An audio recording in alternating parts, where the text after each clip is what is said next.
Hello बच्चों।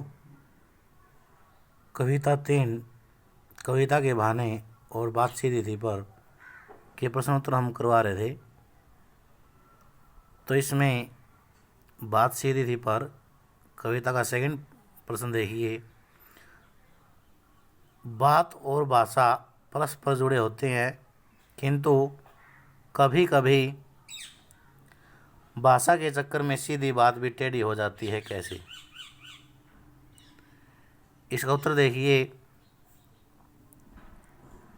जब हम किसी को कोई बात कहना चाहते हैं तो उसके लिए हमें उन्हीं उचित शब्दों का चयन करना पड़ता है ताकि कही हुई बात उस व्यक्ति को अच्छी तरह समझ में आ जाए। यदि हम उचित शब्दों का प्रयोग नहीं करते हैं तो सीधी बात भी टेढ़ी हो जाती है, अर्थात बात समझने की बजाय शब्दों में उलझ कर रह जाती है।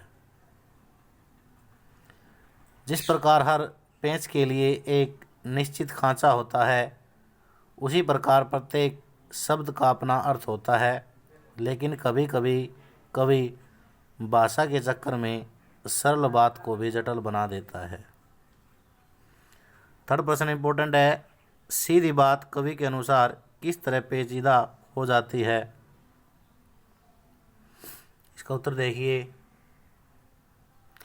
कवि का मानना है कि जब अपनी बात को सहज और स्पष्ट रूप में न कहकर तोड़ मरोड़, उलट पलट अथवा घुमा फिरा कर कहते हैं तो कही हुई बात उलझती चली जाती है। ऐसी उलझन भरी बात श्रोता अथवा पाठक समझ नहीं पाता। वह सोचता ही रहता है कि कहने वाला क्या कह रहा था। इस प्रकार उलझी हुई बात प्रभावहीन हो जाती है। फोर्थ प्रश्न है इसमें, बात सीधी थी पर में कवि की बात कहाँ फंस गई, अथवा बात सीधी थी पर कविता में निहित संदेश या मूल भाव क्या है? इसका उत्तर देखिए। बात सीधी थी पर नामक कविता कौर नारायण ने रचनाकारों पर व्यंग्य किया है, जो अपनी भावनाओं को अभिव्यक्ति प्रदान करने के लिए भाषा के साथ खिलवाड़ करते हैं।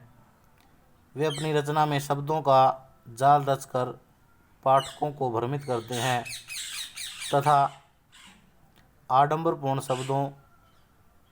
शब्द योजना से उनकी वाही लूटना चाहते हैं।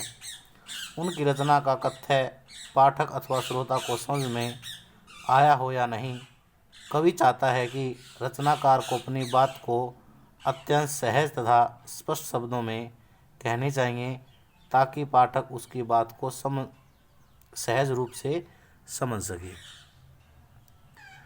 तो ये इस कविता के बड़े प्रश्न जो हैं वो कंप्लीट हुए। शॉर्ट क्वेश्चन करवाएंगे, इनको अच्छी प्रकार से समझ के याद करना और साफ कॉपी में लिखना।